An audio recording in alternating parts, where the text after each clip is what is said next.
Assalamualaikum warahmatullahi wabarakatuh. Waalaikumsalam warahmatullahi wabarakatuh.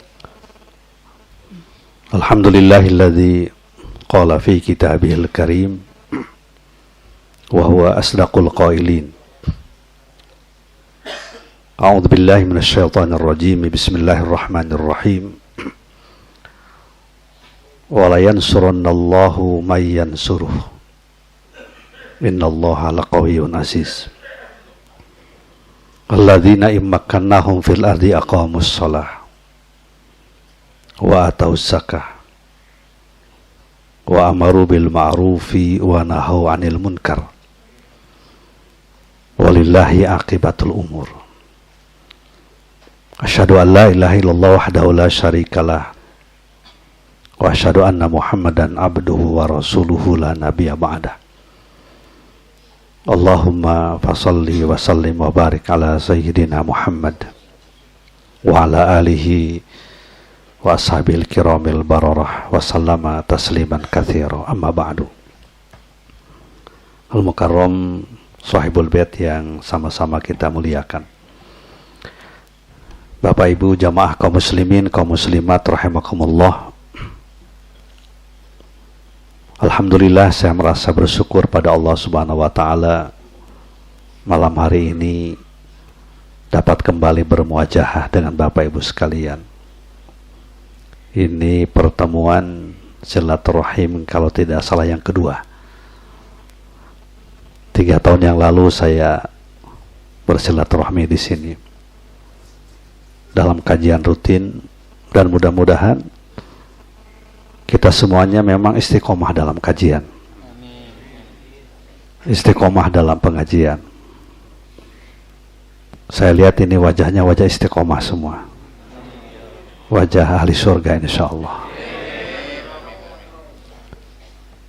Kenapa kita harus istiqomah dalam pengajian, dalam kajian, dalam halakoh-halakoh? Karena kita memerlukan kesatuan hati di samping kesatuan fikiran, ta'liful qulub atau ta'liful qalbi, dengan harapan kalau sudah ta'liful qalbi, ta'liful qulub, akan terjadi ta'liful fikrah, kesatuan hati, kemudian kesatuan pikiran. Kalau kesatuan hati dan kesatuan pikiran sudah ada pada kita umat Islam ini, mudah-mudahan nanti akan ada ta'liful harokah, kesatuan gerakan dalam kerangka membangun umat.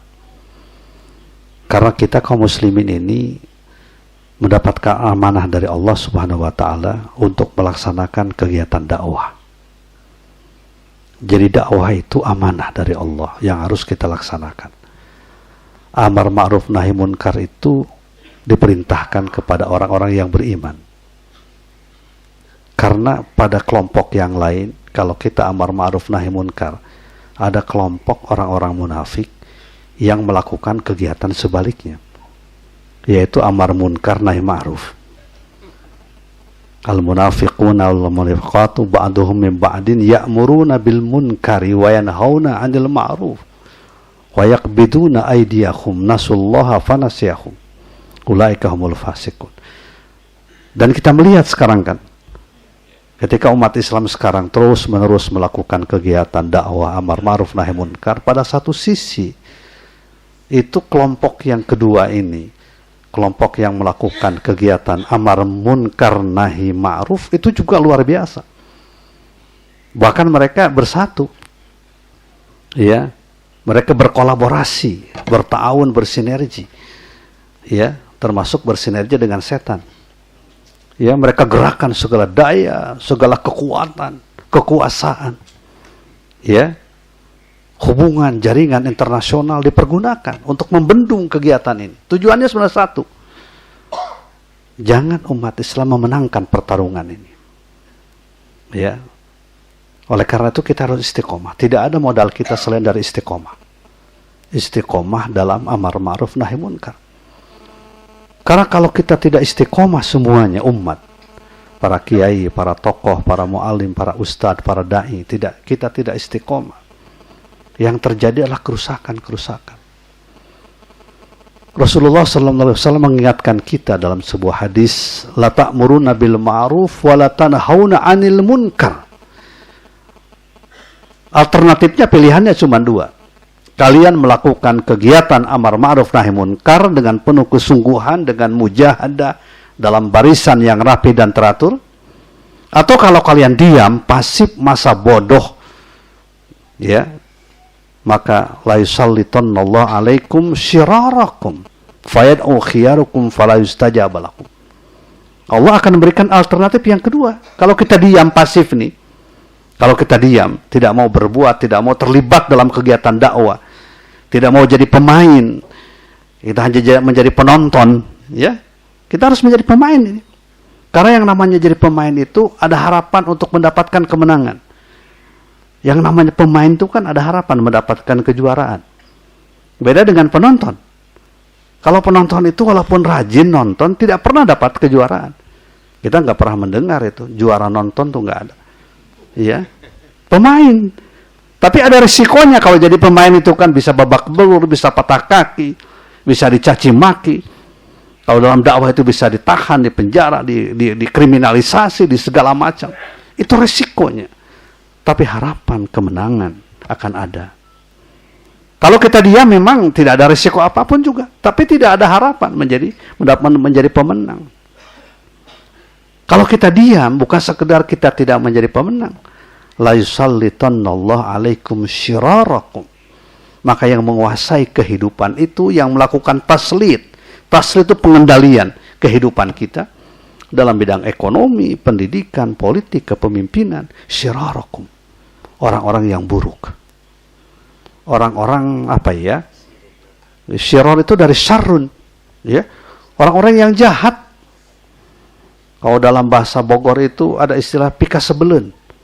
Ya, kita melihatnya sebel gitu, memuakkan, orang-orang yang memuakkan, ya. Syirarakum, orang-orang yang memuakkan, yang sok benar padahal jahat, yang sok amanah padahal khianat, yang sok berjasa padahal kita tahu pekerjaannya juga merusak negara. Syirarakum, syirar, orang yang syirar. Fayad'u khiyarukum fala yustajab lakum. Kemudian yang terbaik di antara kita berdoa kepada Allah, tapi kita fasif, fala yustajab lakum, tidak akan pernah dikabulkan doa oleh Allah Subhanahu wa taala. Jadi karena itu istiqomah dalam kajian, istiqomah dalam dakwah itu merupakan sebuah keniscayaan bagi kita, sekaligus juga kebutuhan dalam kehidupan kita. Harus kita jadikan prioritas. Apapun posisi, jabatan, kedudukan. Bahkan harus kita mulai ajarkan pada anak-anak kita kepekaan mereka dalam berdakwah, amar ma'ruf nahi munkar.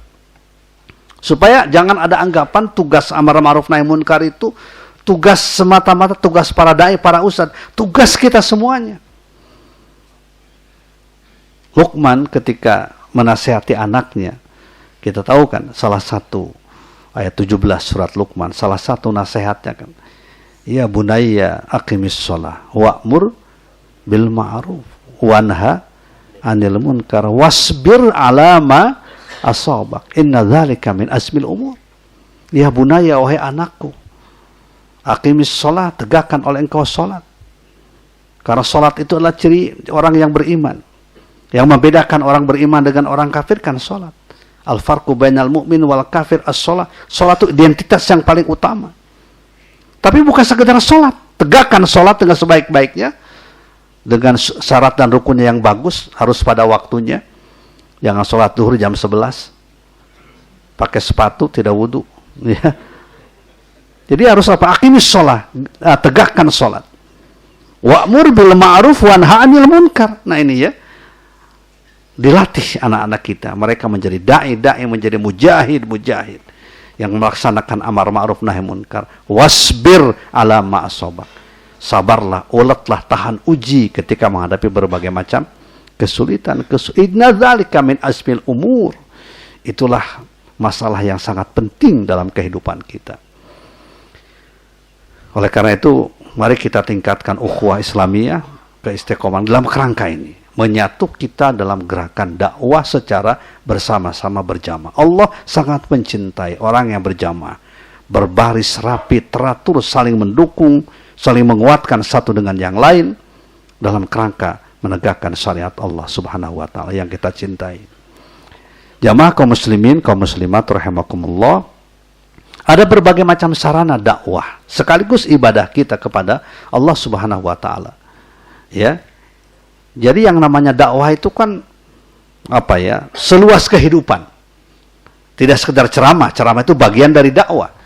Tapi juga ada dakwah dalam bidang-bidang yang lain. Misalnya sebagai contoh dakwah dalam bidang politik. Kita perlu memiliki para penguasa, para pejabat yang beriman, yang soleh, yang bertakwa, yang membela ajaran Islam, menegakkan kalimat-kalimat tauhid, kalimat-kalimat Allah. Kita perlu pemimpin yang muslim. Bukan sekedar muslim, tapi juga yang melaksanakan sholat, yang berzakat, yang sering ruku sujud bersama-sama. Ya. Karena memang siapapun juga dimanapun masyarakat kalau dipimpin oleh orang kaum muslimin, bukan oleh kaum muslimin yang suka sholat, yang suka zakat, yang suka ruku sujud bersama-sama, itu tidak akan pernah bahagia, tidak akan pernah sejahtera. Makanya kalau ada intervensi pemikiran, ghusul fikir yang mengatakan pemimpin itu nggak perlulah memperhatikan agama, ya, bahkan beberapa sejak dari tahun yang lalu itu kan dicoba diintervensi pemikiran pada umat ini diapakan tuh pemikiran diaduk-aduk, ya, lebih baik pemimpin yang non muslim tapi jujur ketimbang pemimpin muslim yang korup, ya. Ini rahasianya kenapa kami di Jakarta mendirikan MPJ pada mulanya. Majelis Pelayan Jakarta, karena dalam kerangka melakukan sosialisasi ini. Ya. Saya mengatakan, coba buktikan pada saya, pada kami. Mana ada pemimpin non-muslim yang berhasil membangun? Tidak ada. Yang ada kegaduhan saja, keributan. Ya, yang ada kan cuma kegaduhan, keributan.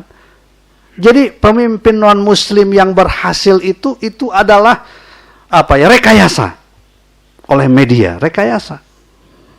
Ya. Tapi sebaliknya pemimpin muslim yang berhasil itu fakta. Jadi ada fakta, tapi fakta ini disembunyikan, sedangkan ini rekayasa dimunculkan. Saya tidak melihat di Indonesia ada pemimpin non-muslim yang berhasil membangun daerah, tidak ada. Ya. Justru pemimpin muslimlah yang berhasil. Di Surabaya, siapa? Seorang muslimah.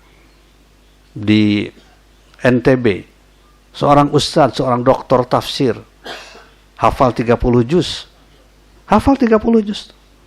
Ya, memimpin daerahnya, mendapatkan lebih dari 150 penghargaan nasional internasional. Gubernur di Jawa Barat, seorang ustadz, guru ngaji. Ya, dengan keistiqomahannya, keamanahannya, berhasil membangun Jawa Barat.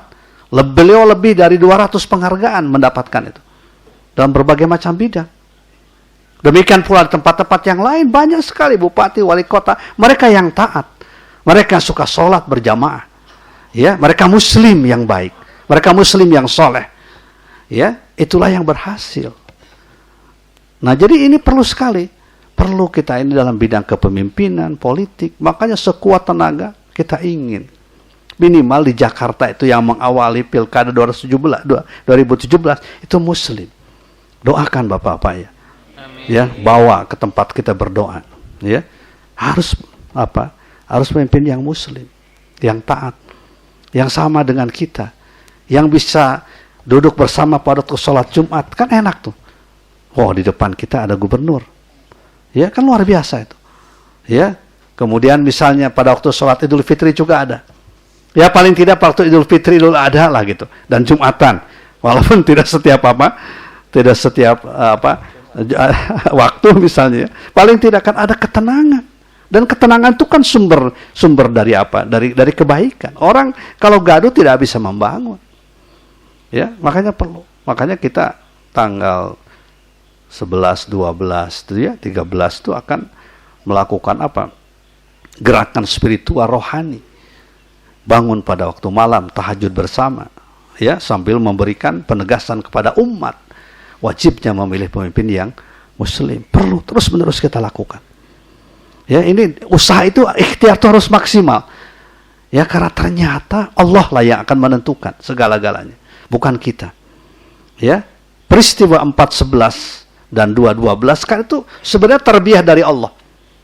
Ya, kita bersyukur Allah menganugerahkan kepada kita dua nikmat yang besar yang tidak pernah kita bayangkan sebelumnya. Ya, jadi energi positifnya luar biasa. Energi positifnya luar biasa. Peristiwa 4.11, 2.12 itu yang dahsyat sekali. Itu adalah anugerah dari Allah. Dan kita terus-menerus kita lakukan ini. Ya, taqarrub kita kepada Allah. Ya, di samping terus ikhtiar kita melakukan kegiatan-kegiatan yang terbaik. Pemimpin-pemimpin yang muslim itu mempercepat gerakan dakwah. Ya. Saya dulu ketika jadi ketua Basnas itu pernah pengalaman ada seorang direktur BUMN. Direktur BUMN yang seorang muslim yang taat tapi juga semangat dakwahnya tinggi. Di lembaga dia, di BUMN itu ketika zakat itu hanya diberikan atas dasar kesadaran saja, ya, terserah mau zakat mau tidak, itu hanya 174 juta terkumpul setiap bulan. Tapi ketika itu minta saran pada saya, gimana caranya? Saya bilang, Bapak berani enggak bagi pejabat tinggi, paling tinggi di lembaga ini, untuk membuat SK mewajibkan semua pegawai yang muslim dipotong langsung? Berani, katanya dia. Ini dakwah, Pak. Bapak dakwahnya di sini dakwahnya. Ya, dakwahnya tuh di sini membuat SK yang berpihak pada kepentingan kebaikan. Dia katakan bismillah lah. Dia buat itu SK mewajibkan. Dan ternyata apa yang terjadi? Sebulan setelah SK itu dikeluarkan, ditandatangani, diumumkan di seluruh Indonesia, dari 174 juta sekarang 6,4 miliar per bulan. Jadi memang terjadi akselerasi, percepatan. Ya. Jadi dengan kepemimpinan muslim yang taat itu, yang dia hanya takut kepada Allah Subhanahu wa taala, tidak takut dengan jabatannya, maka ternyata melahirkan sebuah kekuatan yang sangat dahsyat. Ya, ini dakwah dengan siasah, dakwah dengan politik, kepemimpinan harus kita bangun bersama. Yang kedua, dakwah dengan kegiatan ekonomi. Ini juga harus kita lakukan, menjadi perhatian kita semuanya. Ekonomi itu harus kita rebut kembali. Ya, harus kita kader umat kita, anak-anak kita, para pengusaha kita untuk terus-menerus mengembangkan kegiatan ekonomi umat, ekonomi jamaah. Ekonominya kita bukan ekonomi kapitalis. Ya, ekonomi kapitalis itu ekonomi yang sekedar menghasilkan keuntungan apa? Materi, uang. Ya, dengan berbagai macam cara yang benar atau tidak, pokoknya dapat uang, dapat keuntungan, itu namanya ekonomi kapitalis, ekonomi materialis. Dan ekonomi individualis. Ekonomi individualis itu ekonomi yang hanya menjadikan kaya seseorang, tidak ada manfaatnya buat umat. Ya, banyak di kita orang kaya yang begitu, baik dengan cara yang benar maupun tidak. Kalau dulu saya waktu di sini pernah cerita pengalaman di Turki, ya, kalau tidak salah. Nah, sekarang saya cerita pengalaman di Tokyo. Ya, saya diundang oleh masyarakat Muslim di Tokyo. Tapi pengalaman ini pengalaman yang menyakitkan. Ya. Jadi malam terakhir itu saya diajak oleh teman-teman KBRI melihat pusat perbelanjaan terbaik di dunia. Yaitu di Tokyo. Pusat jual beli tas. Jadi tas-tas itu, tas perempuan terutama, yang terbaik itu di situ. Saya dibawa di situ. Memang luar biasa, ya. Nah, saya tanya satu saja. Banyak gak orang Indonesia ke sini? Orang Indonesia yang datang ke sini, yang beli tas. Minggu yang lalu dia sebutkan, minggu yang lalu. Ada 7 orang. Ibu-ibu disebutkan, ibu si anu. Hafal itu, ya, karena yang menemani mereka. Waktu itu, si ibu disebutkan namanya, ya. Melihat sebuah tas yang bagus sekali. Kemudian dia mengatakan, wah, kita beli ini, katanya. Ya, ini harganya sangat murah, cuman 700 juta. Ya, di Jakarta hampir 1 miliar katanya harganya. Nah, jadi kita tidak ingin orang kaya yang begitu. aksesoris pribadinya, sekedar begitu. Ya. Kira-kira apa itu isinya tas itu ya? 700 juta, 1 miliar. Luar biasa. Ya. Saya pernah juga cerita tadi pagi kalau setelah kuliah subuh, punya kajian anak-anak muda profesional yang berhasil usahanya, tapi sekarang sudah perilakunya juga menjadi memimpin komunitas tangan di atas. Dulu juga begitu, 3 tahun atau 4 tahun yang lalu saya membukanya. Adminnya bilang sama saya, Ustadz, jangan kaget nanti. Hanya jumlahnya tidak banyak, 30 orang. Ya, ini orang anak-anak muda yang luar biasa berhasil dalam bisnisnya. Jangan kaget kalau mereka datang dengan mobil-mobil yang mewah. Ya, betul saja mobilnya mewah, Ferrari segala macam, yang harganya miliaran. Ya, saya baru tahu di situ jam tangannya ada harga 500 juta. Yang nempelnya itu 700 juta. Dasinya juga dasi kupu-kupu yang bisa terbang itu. Ya. Jadi luar biasa itu, luar biasa. Nah, kita tidak ingin gitu ya, ekonomi yang begitu yang berkembang itu. Tapi ekonomi kejamaahan yang memberikan kesejahteraan bagi masyarakat. Karena sekarang kesenjangan ini kan luar biasa. Ya. Kesenjangan itu kalau oleh para ahli statistika diukur oleh namanya indeks segini. Ya. Kalau sudah 0,4 itu bahaya itu kesenjangan. Dan sekarang sudah 0,39. Jadi semakin apa itu? Semakin senjang antara orang kaya dengan orang miskin. Dan orang miskin di kita 10,87%. Berarti sekitar 30 juta. Itu yang sudah miskin. Belum yang siap jadi orang miskin. Ya, atau potensial jadi orang miskin. Jadi luar biasa. Jadi ekonomi kita itu bukan itu yang kita harapkan. Seperti ekonomi para sahabat. Ekonomi para sahabat itu luar biasa. Para sahabat itu banyak orang kaya. Jangan lupa, tuh 9 dari 10 yang dijanjikan masuk dalam sorga secara langsung itu adalah orang-orang kaya, pengusaha yang berhasil, peternak yang unggul. Ya, Rasulullah SAW kalau berjumpa dengan Sayyidina Utsman, beliau mengatakan ahlan wa sahlan ya ahlal jannah. Karena memang beliau seorang yang kaya.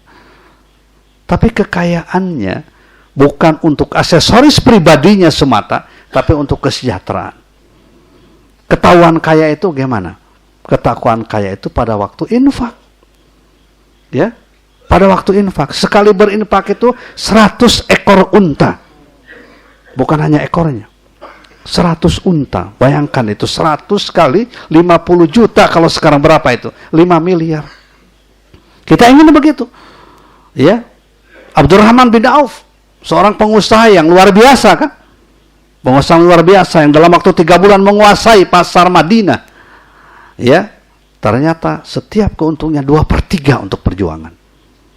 Sehingga betul-betul sejahtera masyarakat itu. Ya, perjuangan bisa ditegakkan dengan para pengusaha-pengusaha, pebisnis-pebisnis yang demikian hebatnya, luar biasa. Karena memang di dalam Al-Quran banyak sekali kan istilah bisnis kan. Ada istilah tijaroh kan. Tijaroh itu apa artinya? Perdagangan. Banyak sekali ayat yang berkaitan dengan tijaroh. Ya, ada albe, jual beli, ada ishtaro, membeli, ada qarn, pinjam meminjam. Ya. Bahkan ayat terpanjang dalam Al-Qur'an surat Al-Baqarah ayat 282, satu halaman itu ayat tentang ekonomi kan. Pinjam meminjam, tentang notariat dan lain sebagainya. Ya. Itu menggambarkan betapa pentingnya umat Islam menguasai kegiatan ekonomi. Para pengusaha, ya, harus dibangun oleh kita para pengusaha. Karena rizkinya lain karena pengusaha itu kan. 9 dari 10 pintu rizki itu ada di tangan apa? Pengusaha. Kalau pengusaha kaya itu wajar. Kalau pegawai kaya dicurigai KPK. Apalagi kalau muslim, nggak melakukan apapun dicurigai. Ya, 9 dari 10 pintu-pintu rezeki itu di kalangan apa? Pengusaha. Nah, kita ingin yang begitu.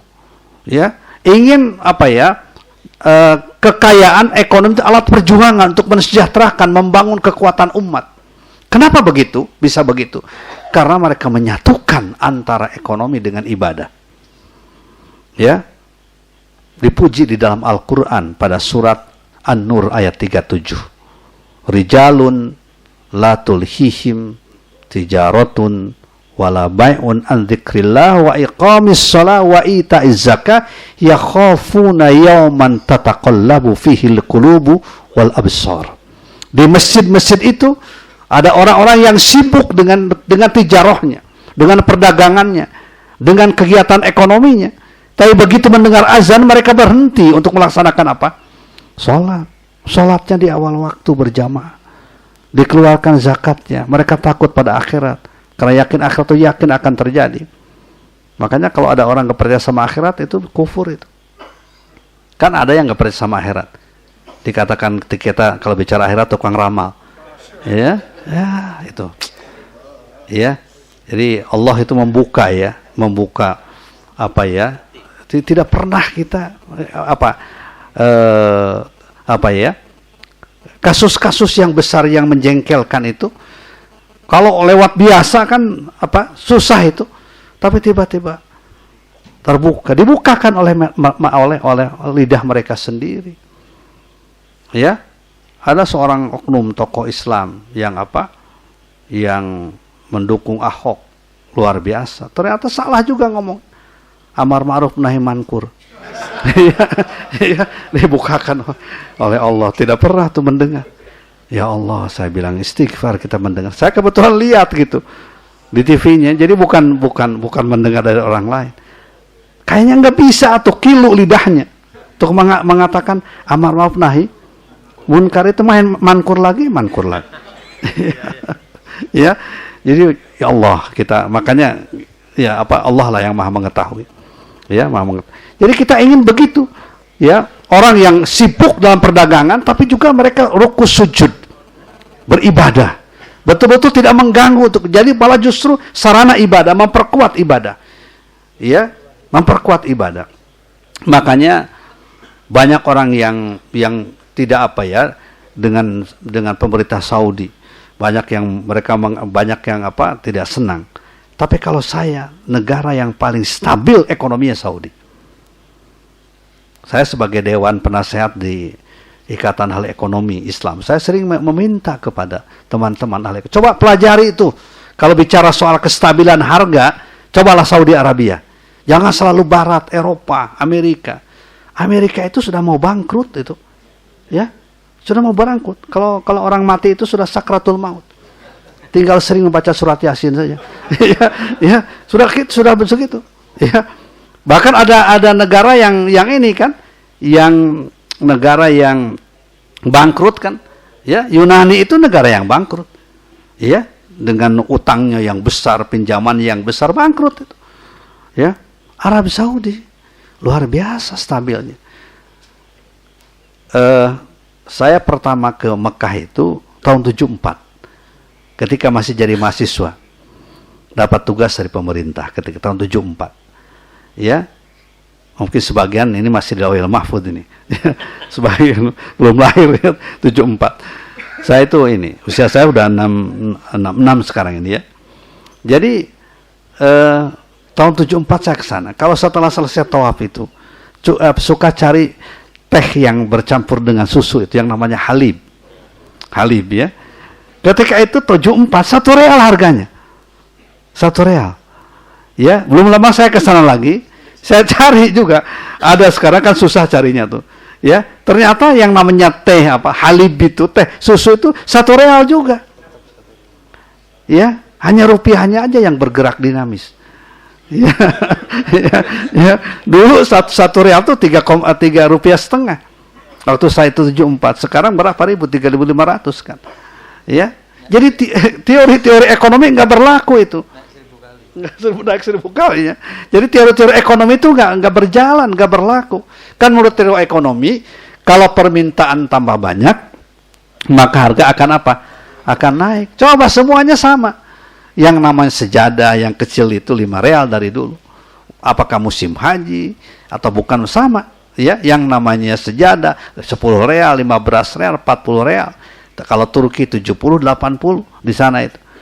Kurma azwa kan 60 real, 100 real, 200 real, tergantung. Dari dulu begitu-begitu aja.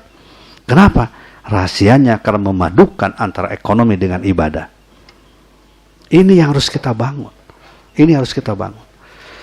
Makanya ketika saya diminta pendapat di Bappenas, ya bagaimana upaya kita untuk meningkatkan kegiatan ekonomi umat. Saya bilang begini, ya, teori tentang pembangunan ekonomi harus dirubah sekarang, harus dirubah. Jangan selalu indikatornya adalah penghasilan pendapatan per kapita yang sifatnya materi. Karena Al-Quran mengatakan indikator kesejahteraan itu ada 3. Seperti digambarkan pada surat Quraisy.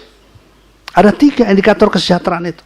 Ternyata yang pertama adalah falyabudu rabb hadzal bait.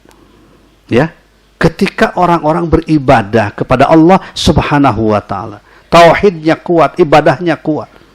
Saya katakan ketika itu terus terang ya, di hadapan para pengambil kebijakan di negara kita, sebelum puasa saya diminta itu. Nggak akan pernah bahagia orang yang tidak pernah sujud, nggak akan pernah bahagia. Nggak akan pernah sejahtera orang yang tidak pernah sholat, nggak akan pernah. Ya, makanya falyabudu rabb hadzal bait. Nggak akan pernah mendapatkan kenikmatan makan. Ya, orang yang tidak pernah puasa. Karena kan yang makan yang paling nikmat kan pada waktu buka kan. Ya, tidak ada kenikmatan. Ya, selain makan yang barangkali topnya lah, ya, kenikmatan makan itu pada waktu apa? Buka kan? Buka puasa. Ada yang satu babak pertama, babak kedua sampai babak belur. Ya, saking tambah terus gitu ya.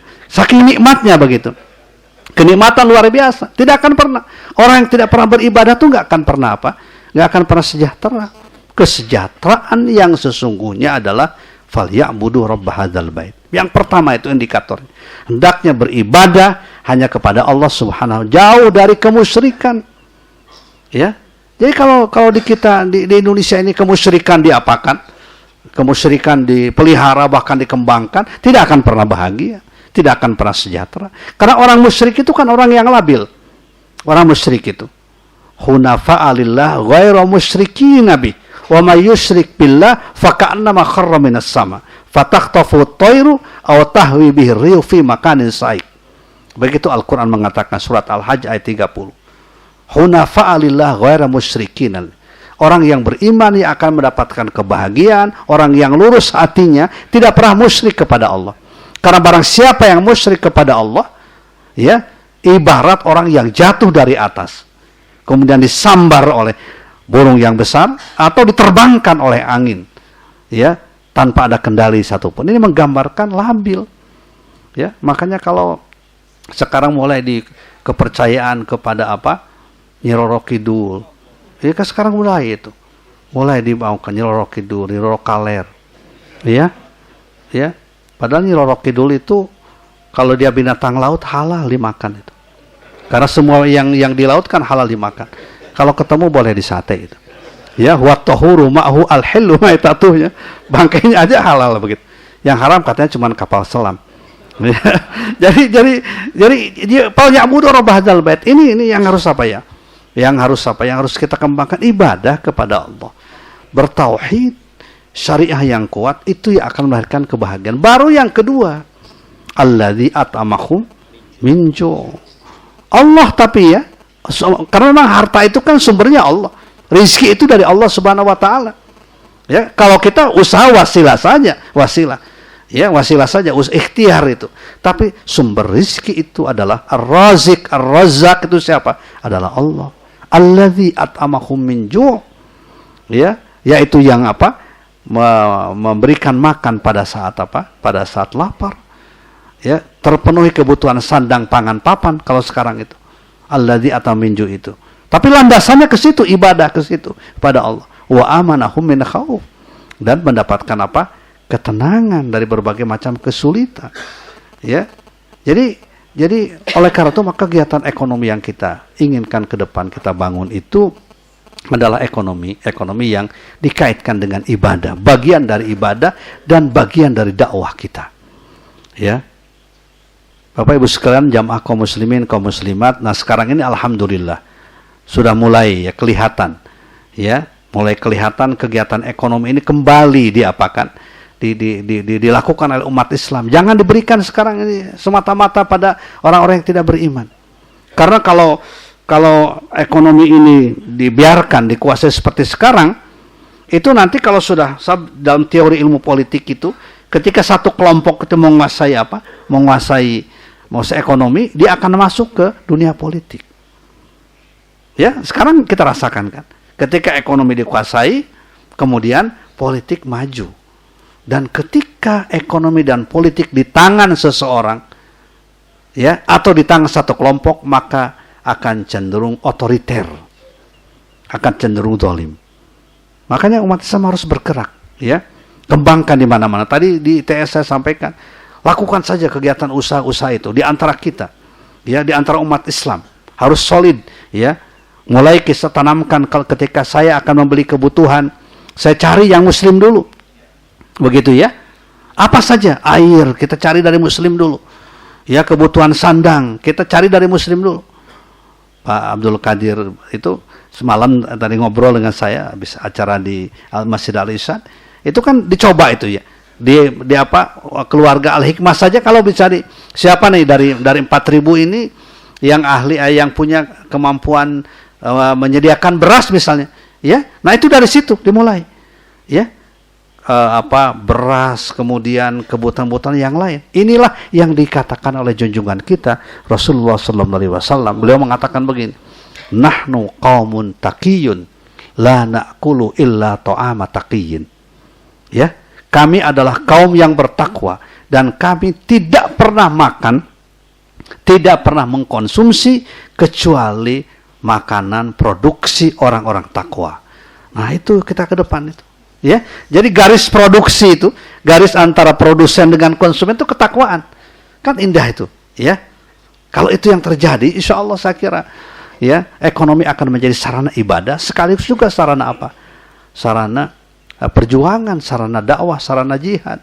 Kan kita diperintahkan berjihad dengan harta. Wajahidu bi amwalikum wa anfusikum. Ya, tetapi harta itu tidak bisa menjadi alat jihad kalau kita tidak dengan cara yang benar mendapatkannya. Harus kita lakukan sekarang. Harus punya keberanian kita untuk hanya membeli, menjual, ya, memproduksi, dilakukan antara sesama Muslim. Walaupun ada kelemahan-kelemahan. Saya teringat pada masalah pendidikan, lembaga pendidikan, ya. Dulu kita, kalau kita bicara pendidikan yang berkualitas, itu selalu pendidikan non-Muslim. Kan begitu ya? Rata-rata begitu. Selalu begitu. Ya, anak-anak Muslim itu nggak mau sekolah di sekolah Islam dengan alasan tidak berkualitas, la yamutu, tidak bermutu. Ya, bukan tidak mati, ya, tidak bermutu ya. Ya, jadi apa tuh ya? Jadi akhirnya sekolahnya ke sekolah Kristen, ya, ke sekolah Kristen terus. Yang tambah bermutu terus adalah sekolah Kristen. Oleh karena itu kami BKSPPI ketika itu tahun berapa ya, 90-an, mengeluarkan fatwa, ya, haram hukumnya anak Islam disekolahkan di sekolah Kristen. Ya, jadi kita ketika itu sudah ada fatwa yang begitu. Tidak minta izin dulu sama wali kota, tidak. Ya, pokoknya fatwa ya dari ulama-ulama pesantren ketika itu. Haram hukumnya menyekolahkan anak di sekolah Kristen. Ya, karena situasinya kan berbeda. Tidak mungkin di sekolah Kristen ada muludan, nggak mungkin. Ada Isra Mi'raj, ada pengajian, nggak mungkin. Suasananya lain gitu, suasana sekuler, suasana tidak beriman, suasana tidak ibadah. Ya, baru setelah itu umat Islam berpikir, lahirlah sekolah-sekolah bermutu sekarang. Dari siapa? Dari sekolah-sekolah Islam, banyak kan sekarang, tidak kalah. Ya, tapi baru sampai tingkat apa? Baru sampai tingkat SLA. Sekarang ini Olimpiade Nasional berbagai bidang selalu ada saja yang juaranya dari sekolah Islam. Bahkan beberapa bulan lalu di Singapura itu ada Olimpiade Fisika, ya, Fisika Internasional yang diikuti oleh 17 negara. Ternyata dimenangkan juara ke-1, kedua oleh sekolah Islam dari Sukabumi. Ya, ketika umat Islam itu bisa begitu. Ya, dalam dunia pendidikan sekarang kita sudah mulai itu. Alhamdulillah. Banyak, apalagi di Surabaya banyak sekali sekolah-sekolah yang bermutu. Di mana-mana sekarang, di Malang, ya, di Jakarta juga begitu. Dan selalu kelebihan murid kan. Dan kita bersyukur. Walaupun itu ada saja kekurangan-kekurangannya, ya, selalu ada. Tapi itu adalah kita, aset kita. Aset kita. Ya. Nah, Kemudian sekarang dalam bidang kegiatan ekonomi, walaupun misalnya warung-warung, toko-toko yang kepunyaan orang Islam selalu ada kekurangan, ya kita beli di situ. Ya, kalau kita belanja di mall orang Islam, karena begini. Saya sampaikan kemarin lah pengajian. Ini di mall-mall itu kalau kita lihat kan selalu ada tempat sholat, Pak ya, betul dah? Ya, tapi tempat sholat itu ada dua macam. Ada yang tempat sholatnya di basement, bersatu dengan tempat parkir, panas, ya. Nah, dipastikan itu the ownernya, pemiliknya itu non Muslim. Karena bagi mereka tidak perlu mempersiapkan tempat sholat yang baik, tidak perlu. Ya, karena bagi mereka tidak ada artinya sholat itu kan. Lebih bagus tempat-tempat pakaian dalam, ya, ketimbang tempat sholat. Saya mengamati begitu, terus terang mengamati. Ya, saya kadang-kadang suka, apalagi dulu waktu jadi ketua Basnas sering masuk itu. Ini pasti ketika ditanya, walaupun ini kepada karyawan, siapa pemiliknya? Oh si Anu, oh non Muslim. Tapi kalau ownernya, pemiliknya Muslim, pasti tempat sholatnya itu baik. Contoh saya sering contohkan di Pasar Raya, di Blok M, Jakarta Selatan. Ya, nah itu kan 5 tingkat ya, 5 tingkat apanya, pasar rayanya. Tingkat yang paling atas itu tempat sholat. Ya, yang bagus, yang indah, karpet merah, dingin, sejuk. Ya, wah luar biasa pokoknya, nikmat, ibadah di situ nikmat. Ya, pegawai-pegawai yang capek itu kerjanya begitu masuk langsung mantuk. Saking nikmatnya di situ ya, langsung tawadu. Nah, jadi ada implikasinya kepada apa itu? Kepada ibadah, pada ibadah. Nah, kita perlu melahirkan itu, dan itu bisa. Ya, perlu dilahirkan oleh kita, para pengusaha-pengusaha. Kita dorong pengusaha-pengusaha itu. Ya, kalau sudah ada, luar biasa itu ya. Saya ada murid ya. Ini contoh, makanya saya sekarang mengembangkan di Basnas itu, sekarang diteruskan, alhamdulillah, wira swasta, wira usahawan, anak-anak muda. Supaya mereka jadi apa? Jadi ekonom, jadi pengusaha yang berhasil, tetapi yang ibadah, yang berjihad dengan hartanya. Itu ditekankan. Saya pernah ada pengalaman waktu saya tahun 80 ngajar, memberi kuliah. Ya, setiap hari ada seorang anak muda, ya, yang dengan berpakaian lusuh, kemudian bawa dagangan, ya, kemudian masuk ke kelas. Saya pada suatu hari saya panggil ke depan. Siapa Anda? Saya murid Bapak katanya. Ya, itu bawa apa? Itu dagangan kue ketika itu. Kue itu namanya yang terkenal tahun 80 jibeh. Jibeh itu hiji ge seubeuh. Satu juga kenyang. Kalau makan kue itu 3 hari tidak perlu sarapan. Ya, saking kenyangnya begitu ya. Jadi tiap hari dia dagang kue itu. Kenapa? Kenapa? Karena saya, orang tua saya sudah tidak ada. Saya dengan ibu, kalau tidak begini saya tidak bisa apa? Tidak bisa meneruskan kuliah saya. Karena saking gembiranya saya memberikan apresiasi, penghormatan, penghargaan pada anak ini, saya beli semuanya itu. Ya, kuehnya saya beli sampai nangis, dia merangkul saya. Ya, karena baru terjadi ya, ada yang membeli sekaligus. Ya, sekaligus saya beli. Kemudian dibagikan, nanti setelah kuliah saya bilang kalian makan kue. Tidak perlu sarapan di rumah nanti. Ya. Sekarang asetnya triliunan. Ya, asetnya triliunan sekarang. Kenapa? Karena memang yang namanya usaha itu adalah mental. Ya, integritas pribadi, akhlak, baru kemudian kapital. Di kita kan selalu salah. Karena teori apa kapitalis itu, kalau usaha itu mesti apa dulu? Modal dulu, padahal tidak. Rasulullah SAW, ya, sebelum diangkat menjadi Rasul, itu kan pedagang yang berhasil. Tapi beliau tidak punya modal. Ini pendidikan buat kita. Beliau tidak punya modal. Ya, beliau itu modalnya cuma 2. Yang pertama integritas pribadi, akhlakul karimah, bisa dipercaya, al-amin, yang terpercaya. Yang kedua silaturahim. Kalau dalam bahasa sekarang networking. Beliau itu kan ahli silaturahim ya. Waktu mudanya itu ahli silaturahim. Jadi punya networking. Kalau sekarang itu networking lah. Ternyata setiap beliau punya dagangan tertentu, itu selalu menarik konsumen. Ya, akhirnya kan ditawari modal-modal oleh berbagai kalangan. Yang ketika itu punya modal, termasuk istrinya Siti Khadijah. dengan sistem musyarakah, dengan sistem mudharabah. Ya, mudharabah itu artinya ada pemilik modal, ada pengusaha kan. Pemilik modal itu namanya sahibul mal, kemudian pengusaha itu namanya mudharib, ya. Jadi sahibul mal dengan mudharib. Jadi mudharabah itu bukan dorob-doroban, bukan. Ya, ya pengusaha usaha bersama gitu. Usaha bersama. Yang satu pengusaha, yang satu pemilik modal. Dan ternyata luar biasa kita mengetahui. Nah, jadi ekonomi yang saya maksudkan adalah ekonomi dalam kerangka membangun umat, kebersamaan, kejamaahan. Dan ini dimulai ya 2012 ini sekarang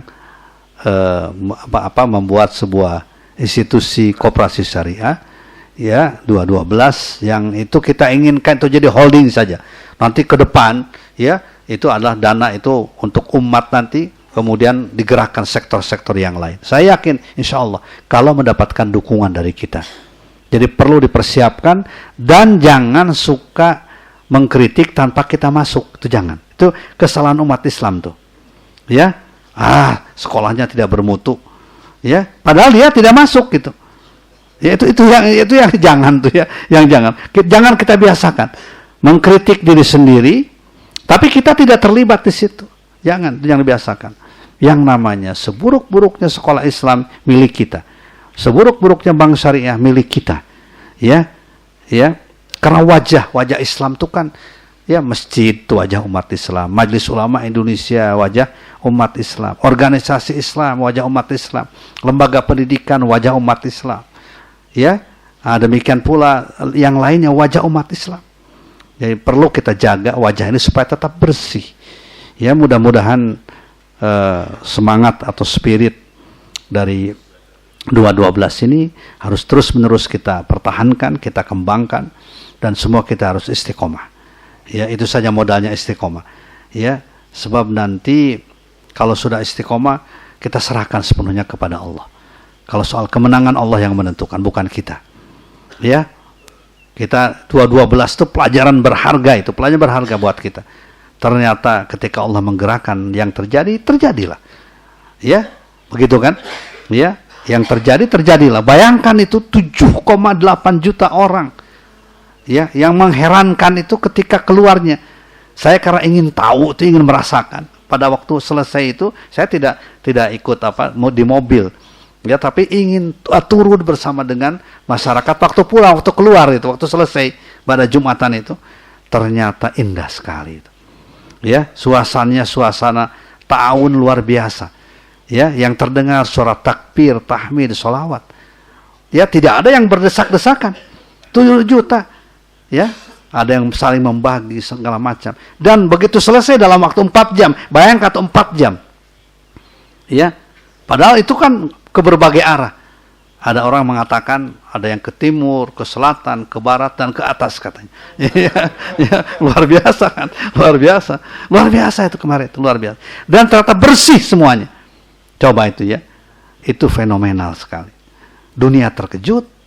Tapi orang berpikir materi, mikirnya ini berapa ratus triliun ini uang dipergunakan untuk, mikirnya kan gitu aja. Ya, orang materialis itu kan, sekularis itu kan mikirnya itu. Sehingga perlu itu tuh dilihat itu uangnya itu, diaudit, ya, diaudit uang itu. Ternyata sudah 7.000 lembar keluar itunya, bilnya itu keluar, sudah 7.000 lembar, nggak selesai, akhirnya nggak jadi diauditnya secara lengkap. Kenapa? Karena memang itu dari masyarakat. Ada yang 5.000, 50.000, bahkan pada anak saya ada seorang tua ngasih uang. Tolong sampaikan ke Bapak. Ya, ngasih 1 juta. Saya nggak bisa ikut nih. Hanya bisa menyerahkan ini. Dalam keadaan sakit. Datang. Kemudian saya langsung masukkan ke rekening GNPF ketika itu. Sampai begitu. Ya. Sampai ada tukang tahu yang ketika pulang itu. Ya saya nggak bisa apa-apa ini. Kata tahu apa. Tahu yang panas itu. Karena kedinginan ketika itu. Dikasihkan semuanya. Dikasihkan. Tetapi ketika dia mengasihkan, orang-orang banyak yang mengasihkan uang ke kantong dia. Ya, saya tanya berapa? Nah, Anda dapat 2 juta katanya. Bayangkan biasanya 200.000 pun sulit gitu ya. Ini dapat 2. Ini semuanya memang luar biasa. Makanya saya mengatakan ini tarbiyah dari Allah Subhanahu wa taala. Ya, Allah insya Allah cinta pada masyarakat Muslim Indonesia. Masih banyak orang-orang baik, kita harus bersyukur pada Allah. Ya, karena memang ini tidak pernah kita bayangkan. Dunia terkejut, orang sekuler terkejut, orang komunis terkejut melihat fenomena ini. Ya, orang yang tidak percaya dengan agama terkejut. Ini apa ini? Ada yang mengatakan tukang itu disihir katanya. Ya, saya bilang kalau disihir semua pejabat yang hadir disihir juga. Ya, yang mengatakan disihir, saking nggak percayanya gitu ya, nggak percaya pada kekuasaan siapa? Allah. Bayangkan ketika kita susah, gimana ini wudhunya jamaah? Ya pasti kan dari pagi ya, ada yang pada subuh diam di situ. Itu kan pasti dia keluar angin segala macam. Ya, menahankan nggak bisa, nggak mungkin. Bagaimana caranya wudhu? Walaupun banyak sekali air untuk wudhu, tapi nggak mungkin berdesak-desakan begitu, nggak mungkin. Akhirnya Allah menurunkan apa? Hujan. Ya, coba kan, itu luar biasa kan. Ya, kemudian kita umumkan, jadikan itu untuk berwudu. Coba bayangkan, luar biasa. Jadi semuanya ini, makanya kita yakinlah dengan pertolongan Allah. Tapi ikhtiar kita, doa kita, taqarrub kita kepada Allah, kemudian ta'liful qulub, ta'liful fikrah di antara kita, terus menerus kita lakukan, insya Allah. Demikian saya kira mudah-mudahan pengajian penuh dengan keberkahan, memberikan kebaikan bagi sahibul bait, bagi para penyelenggara, bagi kita semuanya hadir di sini. Insya Allah, mudah-mudahan dimasukkan ke dalam kelompok orang yang mendapatkan inayah dari Allah, menjadi orang-orang muslim yang istiqomah. Demikian saya kira, alhamdulillahirabbil alamin. Waktu sudah jam 8:30 kurang 1 jam. Terima kasih. Assalamualaikum warahmatullahi wabarakatuh. Masya Allah, luar biasa. Jadi betul, kalau kita memikirkan masalah ekonomi kita ini, kita bersandar kepada Allah SWT, kekuatan Allah SWT. Tadi sudah dijelaskan oleh Ustaz Didin, banyak sekali gambaran-gambaran orang-orang yang menyerahkan kepada Allah Ta'ala ini sangat berhasil dan bisa kita dapatkan sesuai dengan apa yang diharapkan. Bukan misalkan masalah kekuatan ekonomi ini untuk kebahagiaan misalkan, yang kita dapatkan bukan kekuatan kebahagiaan semua, bukan. Sekarang ini banyak sekali orang kaya ya. Kita kalau membayangkan orang kaya itu, wah orang ini punya mobil banyak, rumah bertingkat dan apa, pasti ini orang ini bahagia. Pasti bahagia. Tapi kita tidak tahu, misalkan kita dijadikan dia merasakan apa itu tidak tahu. Akhirnya kemana? Cari kebahagiaan di tempat-tempat maksiat, tempat ini namanya kebahagiaan semu. Saya kebetulan ini waktunya masih panjang, saya akan bercerita mengenai apa yang disampaikan oleh Ustaz Didin ini, insya Allah menjadi penambahan kita makin percaya bahwa rezeki ini Allah yang ngatur. Ada berapa waktu yang lalu ada dosen dari Universitas Brawijaya, 6 orang dosen akan mengadakan kuliah kerja di Jogja. Mereka ini mengendarai mobil. Tiba-tiba di perjalanan mau sudah masuk kota Jogja, baru masuk kota Jogja gitu. Orang-orang ini melihat ada orang perempuan, umurnya juga sudah tua, dia menjajakan kue, dia jual beli kue gitu. Di di Sungun ya. merasa kesian di dosen ini, rombongan dosen ini berhenti, kemudian membeli kue ini. Tanya harganya berapa ini. Oh sudah tahu harganya,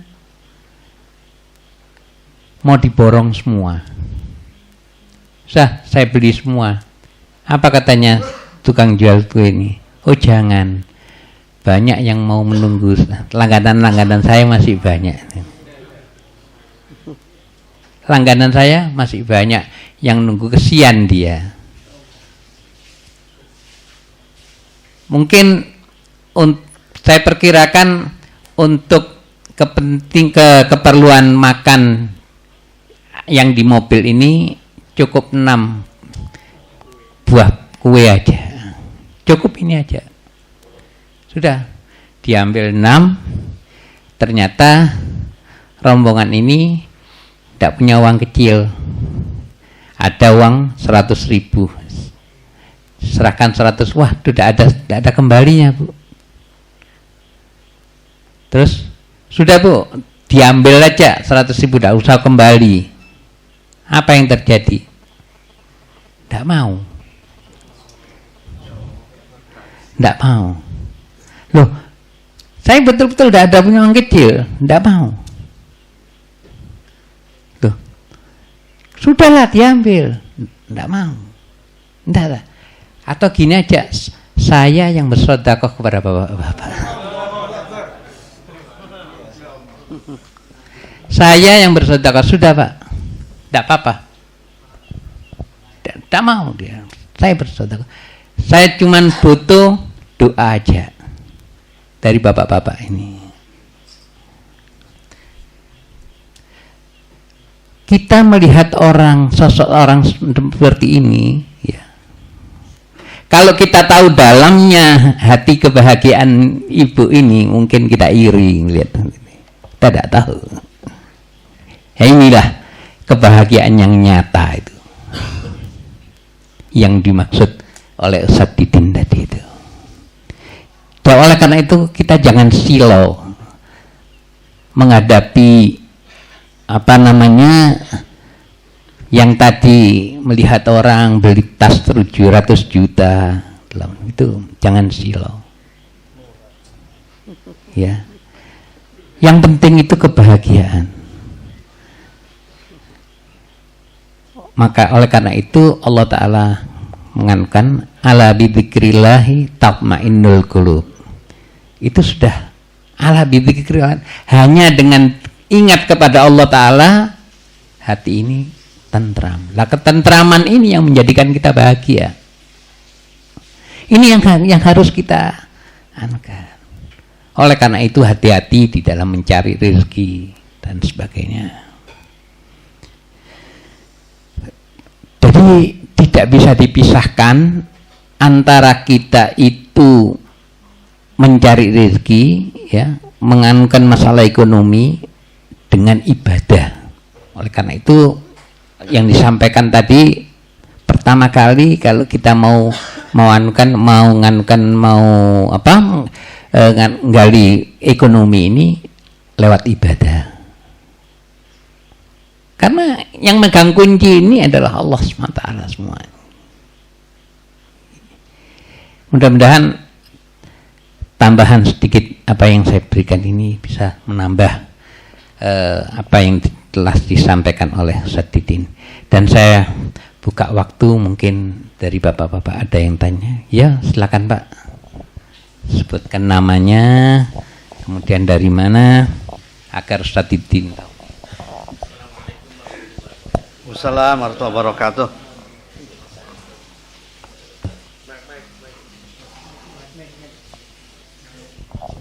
Terus.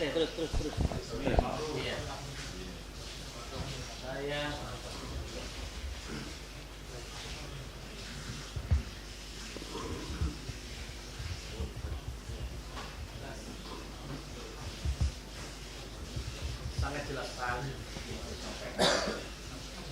Cuma ada beberapa hal kita sebenarnya diserang sudah sejak lama.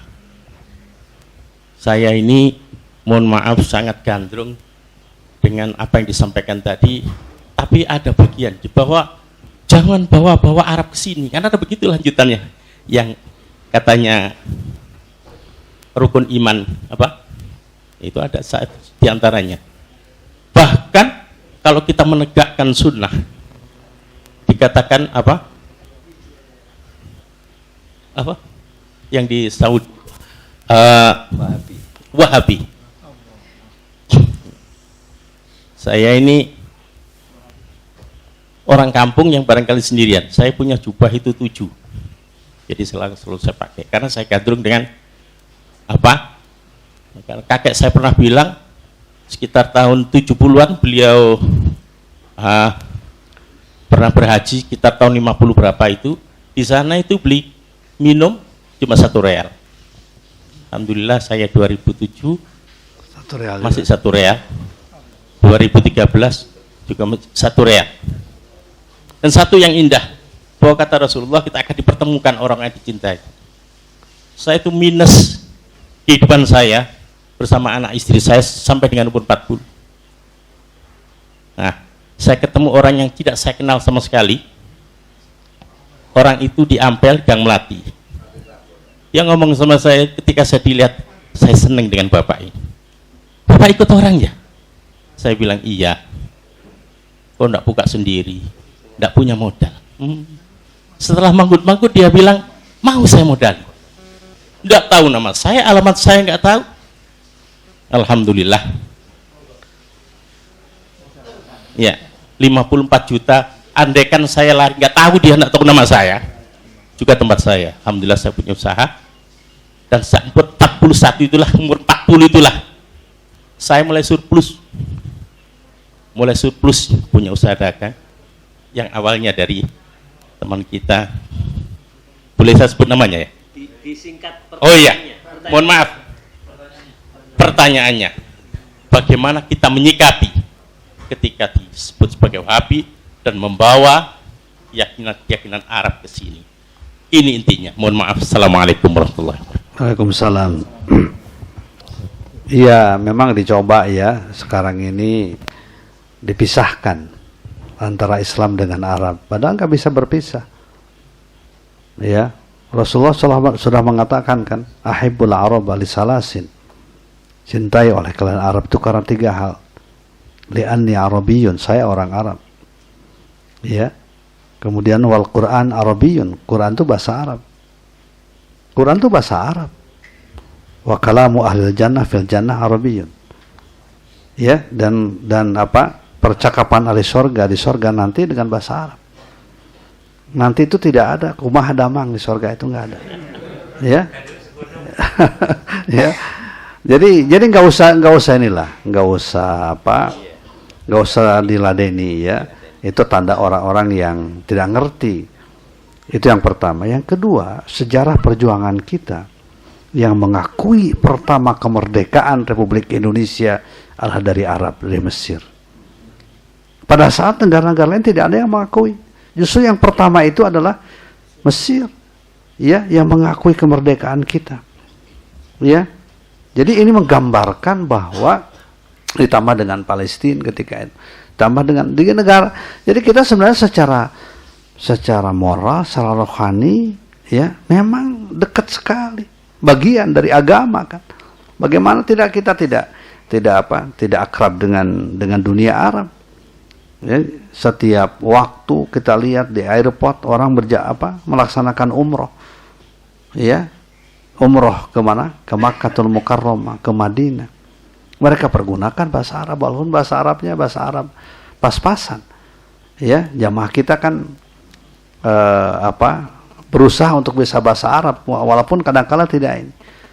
Ya, saya pernah lihat tahun 7 berapa itu ketika saya ke sana. Ada jamaah beli barang, harganya 10 real, dia mau tawar tidak bisa. Ya, akhirnya dipergunakan. Begini nawarnya, kayak Pak Allahu arba rakaatin gitu. Ya, jadi itu gambaran itu. Jadi sebenarnya nggak usah didengar lah, ya, nggak usah didengar. Kita nggak bisa dipisahkan. Dan bahasa Indonesia banyak dari apa itu? Dari bahasa Arab. Ya, kursi itu kan bukan bahasa Cina, bahasa apa? Bahasa Arab. Itu memang di ilmu pengetahuan segala macam. Itu memang sekarang dicoba begitu dipisahkan. Ya. Kan nggak ada masalah, tidak ada yang tidak dirugikan. Negara nggak dirugikan, malah diuntungkan. Apa ruginya? Ya. Kalau orang mau pakai jubah, apa ruginya? Pakai baju putih, pakai peci putih, apa ruginya? Kok usil amat gitu? Ya, saya sering mengatakan begitu. Di pertemuan-pertemuan tingkatnya saya mengatakan, apa ente ininya? Kenapa usil? Saya kan begitu. Ya, kenapa mesti usil? Toh tidak merugikan, bahkan menguntungkan. Ya, jadi kita ini kan, apalagi bahasa Arab sekarang sudah menjadi bahasa PBB. Bahasa ke-6 kan di PBB sekarang ini. Makanya harus didorong supaya anak-anak kita bisa berbahasa Arab. Ya. Nah, jadi karena itu tidak perlu, dan jangan didengarlah kalau mengatakan Wahabi segala macam. Ya, enggak usah inilah. Ya. Wahabi itu semuanya ahli sunnah wal jamaah. Ya. Demikian pula kalau dikatakan ahli bid'ah, sebenarnya kan tidak benar itu semuanya. Sengaja ini sekarang dipecah gitu antara umat Islam. Hanya karena perbedaan masalah-masalah yang kecil. Tapi juga kita berharap kepada para ustadz juga harus mengembangkan tasamuh, toleransi di antara kita. Kalau perbedaannya bukan prinsip, ya, nah begitu ya, jangan gampang menyatakan bid'ah hanya karena ya khilafiyah gitu, ya. Ya sengaja. Saya kira tidak mempan ini semuanya ini ya. Isu-isu ini kan mau dari dulu itu, ya, diapakan itu. Dicoba dihembuskan supaya di antara kita saling menjatuhkan. Ternyata kan tidak bisa. Karena apa? Karena kita sering begini. Ini kan penting itu. Makanya silaturahim itu walaupun berat harus kita lakukan. Karena tadi takliful qulub. Ya. Saya sering itu ke Mega Mendungnya Habib Rizik, ya. Dalam kerangka silaturahim. Karena ada takliful qulub. Ya, enggak mungkin kita akan saling mencintai kalau kita tidak pernah ketemu, tidak pernah silaturahmi, tidak pernah saling mendoakan. Kan begini ya. Rasulullah mengatakan arba'u dawatin la turaddu. Ada 4 doa yang tidak akan pernah ditolak, dikabulkan semuanya. Pertama adalah da'watul haji hatta yarji'a. Doanya orang yang sedang haji sehingga pulang. Yang kedua da'watul ghazi hatta yasdura. Ya, doanya orang yang berperang di jalan Allah, ya, sehingga selesai perangnya. Yang ketiga da'watul marid hatta yusfi, ya, doanya orang sakit sehingga sembuh. Yang ketiga da'watul akhi li akhi inda dhahril ghaib. Doanya seseorang pada saudaranya dalam keadaan yang didoakan tidak tahu. Dan ini kata Nabi, wa hadhihi asraul ijabah. Doa ini yang keempat, yang paling diijabah oleh Allah, paling cepat diijabah. Mendoakan orang lain, ya, untuk kebaikan tanpa pengetahuan yang didoakan. Makanya kalau kita mendoakan seseorang, besoknya ketemu jangan dipanggil. Sini sebentar, tadi malam saya doain ente. Ya, sampai setengah jam doain ente. Kalau berhasil jangan lupa, nah itu sudah proyek gitu namanya. Ya, jadi kita saling mendoakan. Habib Rizik kita doakan. Ya, supaya diselamatkan oleh Allah. Ya, para tokoh-tokoh umat ini, para kiai di MUI di mana-mana, kita saling mendoakan. Mungkin itu yang menggerakkan itu. Kenapa? Karena setiap kali kita mendoakan orang lain dalam kondisi tidak tahu bahwa kita mendoakan, ada malaikat yang menjawab, laka ma sa'alta li akhika. Bagimu apa yang kau minta buat saudaramu. Malaikat yang mendoakan tuh. Ya. Jadi ini penting nih, kesatuan batin yang dibawa ke langit namanya, ya, dibawa berdoa, itu akan menumbuhkan kecintaan kita. Nah begitu. Saya yakin orang yang benci nggak keruan tuh nggak pernah mendoakan. Ya, kalau kita saling mendoakan nggak pernah benci, tiba-tiba benci. Kita bencinya karena Allah. Cinta juga karena apa? Karena Allah. Kita kan cuma itu hidup ini kan. Ya, al-hubbu wal bughdu fillah. Cinta dan benci hanya karena Allah, bukan karena kesukuan. Apa bedanya? Ya. Suku Jawa dengan suku Sunda nggak ada bedanya sama sekali. Dengan suku yang lain juga nggak ada bedanya. Karena bukan itu kemuliaan seseorang. Kemuliaan seseorang ditentukan oleh apanya?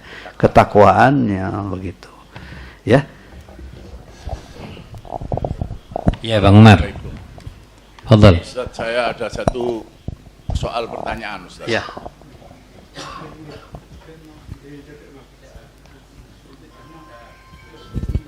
Halo. Ya. Saya mau tanya dengan dalil apa Ustadz orang-orang dahulu dagang sehingga harta hasil dagangannya itu bisa dimakan oleh anak-anaknya sekarang walau dia sudah meninggal. Kenapa? Bagaimana? Hasil dagangan bagaimana dia rumus perdagangannya sehingga hasil dagangannya itu bisa dimakan oleh anak keturunannya sedangkan dia sudah meninggal jauh sebelum kita. Jadi Ya, orang-orang dulu itu bisa mewariskan hasil perdagangannya itu sehingga anak-anaknya bisa merasakan. Iya, betul. Memang begini, kan harta itu kan harus kita bagi ya. Kalau kita punya harta nih, misalnya kita punya harta 10 juta penghasilan, kita keluarkan zakatnya dulu, kita keluarkan infaknya, kemudian ya misalnya zakatnya 2,5%, infaknya misalnya 5%, 10% harus dilatih itu, bukan sekedar zakat infaknya. Ya, kemudian kita pergunakan untuk kepentingan dakwah, ya, dan kemudian untuk keluarga, untuk anak-anak kita di masa yang akan datang. Karena apa? Karena memang ajaran Islam itu ajaran yang memperhatikan masalah keluarga, masalah keturunan. Wal yakhshal ladzina law taraku min khalfihim dzurriyyatan di'afan khafu 'alaihim falyattaqullah wal yaqulu qawlan sadida. Orang-orang harus khawatir kalau meninggalkan anak keturunan dalam keadaan lemah, ya. Oleh karena itu kalau kita mencari rezeki yang halal, kemudian kita mempersiapkan untuk anak keturunan, itu bagian dari ibadah kita. Insya Allah nanti akan mengalir pahalanya terus. Ya, karena kita telah berusaha untuk mensejahterakan, menguatkan generasi mendatang. Tetapi bukan sekedar dengan materi. Ya, kita juga harus kuatkan akidahnya, ibadahnya, keyakinannya. Ada satu peristiwa dan satu kejadian ya di zaman Rasulullah SAW, seorang sahabat Nabi yang semangat berinfak, luar biasa semangat berinfaknya. Beliau mengatakan begini, dia punya seorang anak perempuan. Beliau mengatakan pada Rasul, ya Rasulullah, usi bimali kulli. Bagaimana kalau saya berwasiat nih, harta saya akan saya serahkan sepenuhnya untuk kepentingan agama. Ya. Nah, kemudian Nabi mengatakan, la, jangan. Ya. Kemudian orang itu mengatakan, ya, asyatru. Bagaimana kalau separuh? Nabi menjawab, la, jangan. Kemudian beliau mengatakan, fasulusu. Sepertiga saja bagaimana? Nah, Rasulullah mengatakan, fasulusu wasulusu kasir innaka intada'a warasataka agniya'a khairum min antada'ahum alatan yatakaffafunan nasa. Ya, sepertiga itu cukup banyak. Ya, karena engkau meninggalkan anak dalam keadaan kaya, ya, dalam keadaan kuat lebih baik daripada meninggalkan anak keturunan dalam keadaan fakir miskin sehingga menjadi beban orang. Itu juga bagian dari ibadah, Apalagi oleh anak kita dipergunakan untuk kepentingan kebaikan. Itu akan mengalirkan pahala bagi kita. Ya, karena memang sodakoh itu bagian dari sodakoh.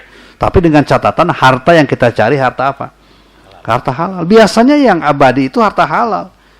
Kalau harta korupsi itu rebutan itu pasti itu. Ya habis, belum apa-apa sudah habis. Itu sudah contoh. Karena tidak berkah, panas hartanya. Ya, panas hartanya. Saya dulu pada waktu masa beberapa tahun lalu saya menjadi pengajar tetap ya di KPK.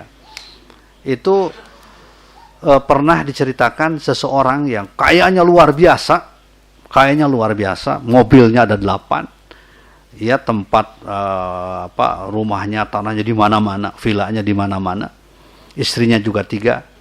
Ya, tapi hasil korupsi semua. Ya.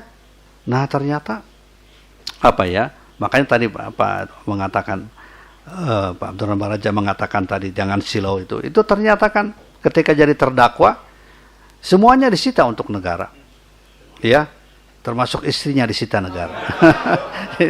jadi hartanya habis ketika itu habis. Nah, tapi kalau didapatkan dengan cara yang baik, insya Allah akan abadi. Ya, dipergunakan untuk infak. Jadi kalau yang namanya harta berasal nggak jelas, dikeluarkan juga nggak jelas kan?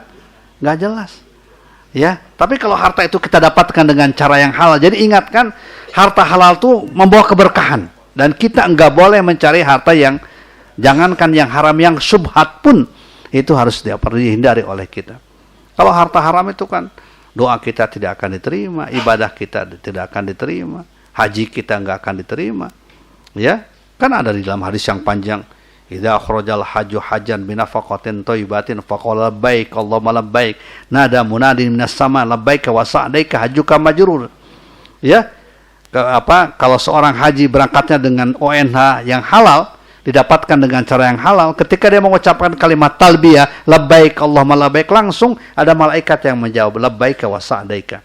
Kebahagiaan buat Anda, keselamatan buat Anda, haji Anda termasuk haji yang mabrur dan mendapatkan pahala.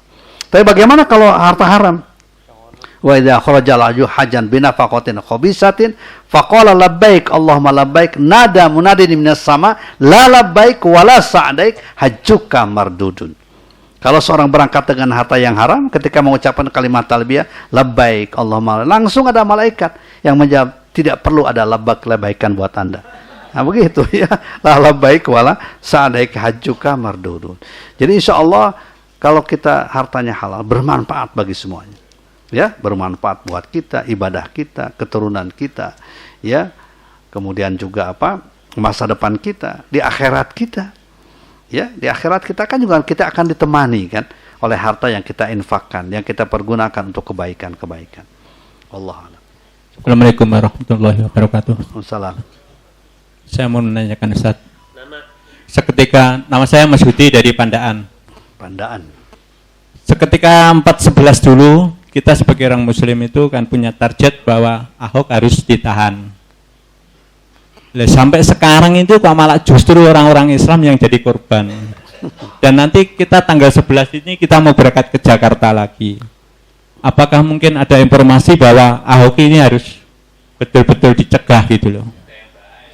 Nah gitu Ustaz. Bagaimana kekompakan kita sebagai orang Muslim?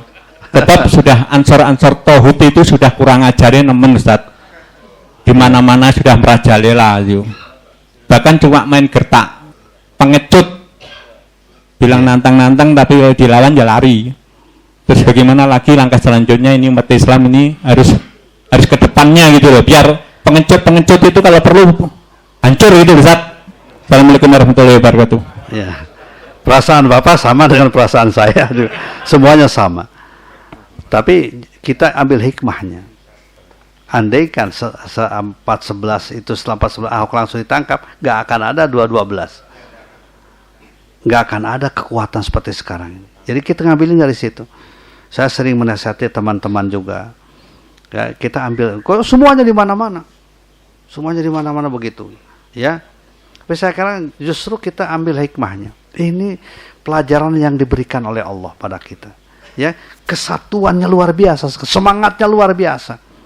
Ya, saya lihat tadi di Al-Falah kan luar biasa itu. Ternyata bukan hanya di Al-Falah, di mana-mana. Sekarang gerakan-gerakannya begini kan tidak pernah kita bayangkan. Ya, jadi memang target kita bukan sekedar itu. Ya, apa target kita? Liyaghiza bihumul kuffar. Agar orang kafir itu semakin benci, semakin jengkel. Jadi dakwah kita akan berhasil ketika orang kafir jengkel. Jadi yang jengkel itu bukan kita aja. Mereka juga lebih dahsyat. Biaya ratusan triliun dikeluarkan, ya tapi kemudian hasilnya tidak sesuai dengan harapan. Ya. Maka Imam Syafi'i itu kan mengatakan ketika ditanya oleh muridnya, pada ulama yang mana yang saya harus ikuti? Muridnya mengatakan, ulama yang dibenci oleh kaum munafik katanya. Begitu. Jadi kita perlu terus saja berjuang ya, dengan kesabaran, ketawakalan kita. Target kita bukan sekedar itu, Itu sarana tapi kebangkitan umat secara keseluruhan. Ya. Kita harus bangkit di bidang ekonomi, di bidang politik. Siapa tahu nanti 2019 itu memang yang muncul ke permukaan itu tokoh-tokoh yang berjuang untuk umat. Kita kan begitu. Saya pernah menyatakan ke teman-teman, sekarang kita tidak boleh lagi menitipkan persoalan umat pada orang yang gak ngerti umat, tidak pernah berjuang untuk umat. Jangan. Kita harus menitipkan umat ini pada orang yang ngerti umat, yang berjuang untuk umat, yang track recordnya jelas sekali, ketahuan. Siapa tahu ini kan jumlah yang begitu dahsyat itu dia merupakan kekuatan real nanti itu. Itu yang kita harapkan.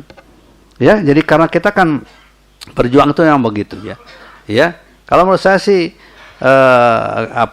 yang penting bagaimana kita pada pilkada DKI itu supaya yang menang umat Islam. Ya, menang adalah calon-calon Islam yang kuat yang kita sudah ketahui. Ya, misalnya begitu. Jadi ini artinya supaya supaya perjuangan kita jangka panjang memang. Bukan perjuangan pendek ya. Memang kalau perjuangan pendek maunya kan begitu. Nah, begitu ya. Jadi mudah-mudahan sabarlah ya. Terus saja terus. Ya. Kan kita senang juga itu kan. Kumpul demo mengeterapkan aksinya damai, super damai luar biasa. Kenikmatan itu. Ya, makanya saya ketika itu setelah 4/11 saya kan ke Palestina. Saya terus komunikasi gitu ya. Terus saya bilang kalau tanggal 27 ketika itu November saya nggak masih di sana. Ya, ada keperluan, ada acara dengan para ulama di sana. Nah, kemudian alhamdulillah komunikasi jatuhnya tanggal 2/12. Kita menikmati itu. Ya, menikmati kesatuan umat. Ini anugerah, kebahagiaan yang hakiki. Ya, lebih dari sekedar masalah Ahok, ya. Kalau 4/11 2/12 itu lebih jauh dari itu. Kita sedang membangun umat kembali, tapi dengan cara yang dengan cara kita dihadapkan pada satu musuh yang yang menjengkelkan kita, dan harus kita robah, kita balik yang jengkel biar orang kafir, kan begitu, ya. Jadi sekarang ini kan luar biasa, makanya kemudian kelihatannya panik, ya. Ditahan si anut kan kezaliman semakin. Jangan lupa tuh 2 dosa yang akan oleh Allah dipercepat ya siksanya di dunia itu ada 2. Pertama dosa sama orang tua, yang kedua dosa zalim pada orang lain. Tinggal nunggu saja waktunya. Ya begitu ya. Jadi kita terus berdoa, ikhtiar, menyatukan hati, membuat kegiatan-kegiatan yang bermanfaat. Itu yang perlu kita lakukan. Ya, kita yakin kok akan keadilan kemahakuasaan Allah Subhanahu wa taala. Ya, jangan kita sampai terjebak kepada hal-hal yang ini. Satu lagi. Ya. Assalamualaikum warahmatullahi wabarakatuh. Ya. Ustaz, ini mumpung semangat umat Islam ini sangat tinggi dalam hal meningkatkan ibadah dan fatwa-fatwa ulama ini sangat didengar, saya mengusulkan sesuai dengan yang disampaikan Ustaz tadi. Bagaimana kalau disampaikan kepada MUI supaya mengeluarkan fatwa agar umat Islam belanja di toko Muslim, tokonya umat Islam, tokonya orang Islam. Apakah hal yang demikian ini termasuk intoleransi? Nah, ini satu itu. Yang kedua, saya juga mengusulkan tadi Ustadz menyinggung ekonomi di Arab Saudi itu stabil. Saya melihat apakah juga di sana karena Saudi itu juga mengeterapkan sholat berjamaah 5 waktu itu tepat waktu dan rame-rame di masjid, apakah karena keberkahan itu sehingga menjadikan ekonomi stabil tadi? Kalau seperti itu, apakah juga perlu ada fatwa supaya umat Islam melaksanakan sholat 5 waktu itu di masjid berjamaah?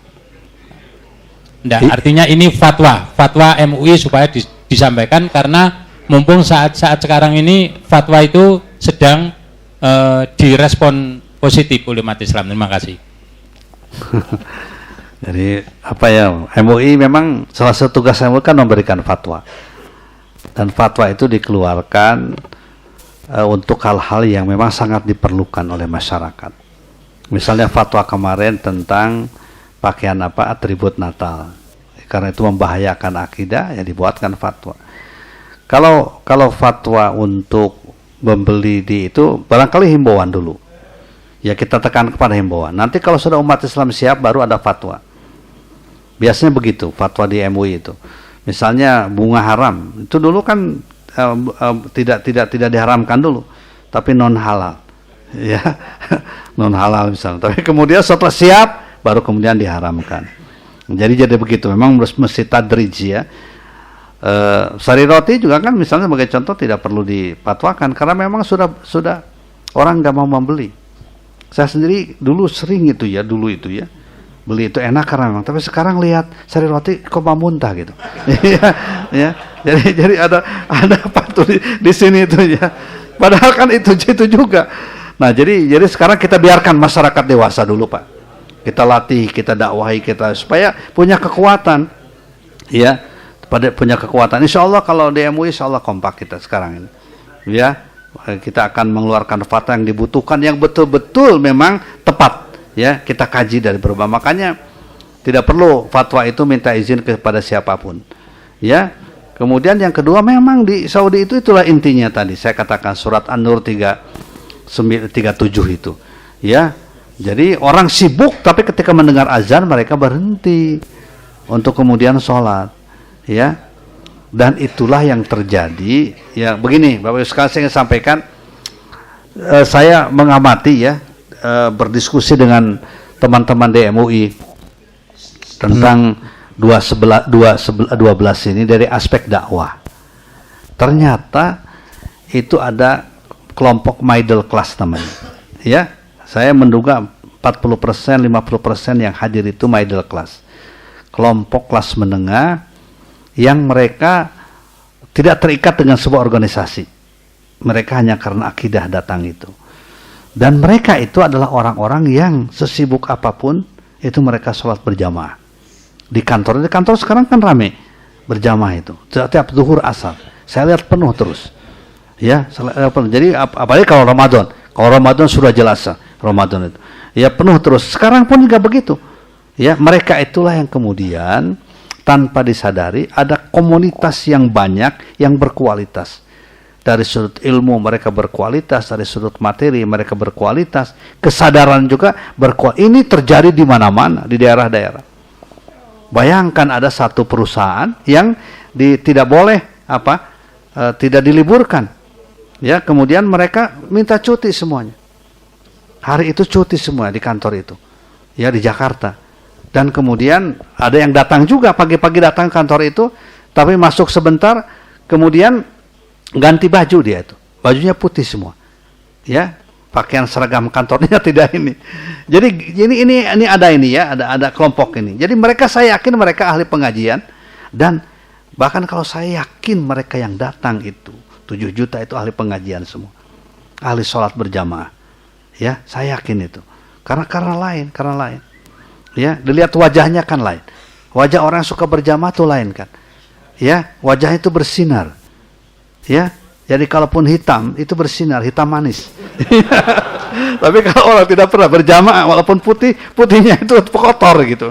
Ya, kalau apalagi tidak pernah sholat begitu. Ya. Jadi itu ya, apa yang saya lihat. Memang ini harus dikembangkan.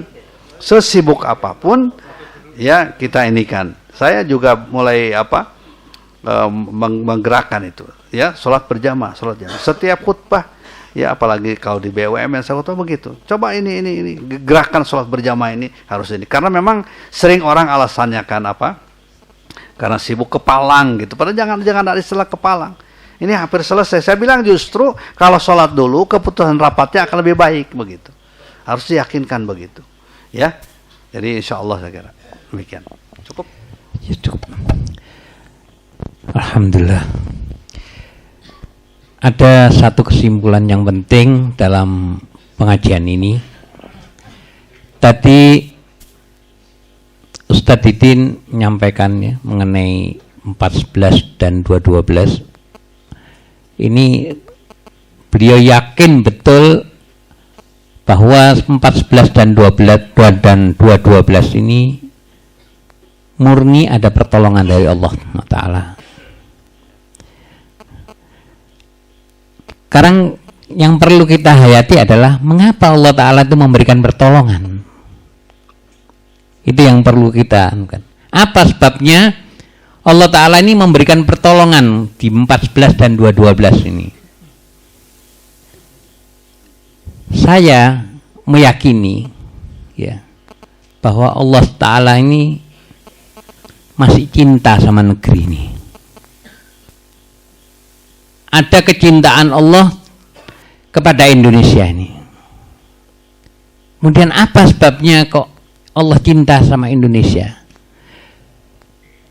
Berarti di Indonesia ini masih banyak orang-orang yang baik. Orang yang jalannya untuk menuju kepada kecintaan Allah itu masih banyak. Kita melihat kadang-kadang orang itu sederhana apa, tapi doanya sangat menakutkan. Kalau kita doa sama doa dia itu langsung mustajab. Ini banyak sekarang. Kelihatan sederhana orang itu. Apa sebabnya kok doanya mustajab? Karena kedekatannya orang ini kepada Allah Ta'ala luar biasa. Menjaga dia. Dari ini apa yang kita, kalau misalkan kita ini mau berjuang untuk negeri ini, yang pertama kali yang harus kita lakukan adalah ayo kita perbaiki pendekatan kita kepada Allah Ta'ala.